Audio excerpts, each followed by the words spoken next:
বন্ধুরা চলে এসেছি আজ একটি আনবক্সিং ভিডিও নিয়ে। আর এটা হলো এই চ্যানেলের প্রথম আনবক্সিং ভিডিও। আর আজকে আমরা আনবক্সিং করে দেখাবো স্যামসাং গ্যালাক্সি F13। আর আজকে আমরা এর পুরো ডিটেলস দেবো যে এর মধ্যে কী কী ফিচার আমরা পাবো। তো সবার প্রথমে আমরা পেয়ে যাচ্ছি একটি সিম ইজেক্টার পিন। এবার আমরা আসল জিনিসটা বের করবো, সেটা হলো সেই মোবাইলটা যার জন্য আমরা এতক্ষণ ধরে ওয়েট করেছিলাম। তো এটা হলো সেই স্যামসাং গ্যালাক্সি F13। আর আমাদের কাছে যে ভেরিয়েন্টটা আছে সেটা হলো 4 GB র্যাম এবং 64 GB রম। আর এর একটি কালার আছে, একদম ডার্ক একটি গ্রিন টাইপের একটি কালার দেওয়া আছে। আর এর পিছনে তিনটে ক্যামেরা রয়েছে, একটি 50 মেগাপিক্সেল প্লাস একটি 2 মেগাপিক্সেল প্লাস একটি 2 মেগাপিক্সেল। আর সামনে যে ক্যামেরা রয়েছে সেটি হলো 8 মেগাপিক্সেল একটি ফ্রন্ট ক্যামেরা। আর এই ডিসপ্লেটাও কিন্তু খুবই বড় একটা ডিসপ্লে হচ্ছে 6.6 ইঞ্চি ফুল এইচডি প্লাস ডিসপ্লে। তো আর এর ডিসপ্লে যে স্টাইলটা রয়েছে সেটা হলো ডিউ ড্রপ স্টাইলের একটি ডিসপ্লে দিয়েছে। তো দেখতেই পাচ্ছ লুকস কিন্তু খুবই সুন্দর।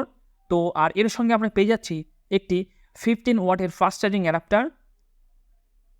তো 6000 mAh ব্যাটারি এবং তার সঙ্গে কিন্তু এই 15 ওয়াটের একটি ফাস্ট চার্জিং ব্যাটারি অ্যাডাপ্টার কিন্তু দুর্দান্ত হতে চলেছে।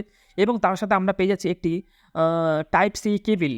তো ফোনটি কিন্তু দুর্দান্ত হতে চলেছে। তো 8,000 টাকার মধ্যে এটি কিন্তু সেরা একটি মোবাইল। আর এটা কিন্তু ডিসকাউন্টে চলছিল, তাই আমরা এটি 7,500 টাকাতে মাত্র পেয়ে গেছি।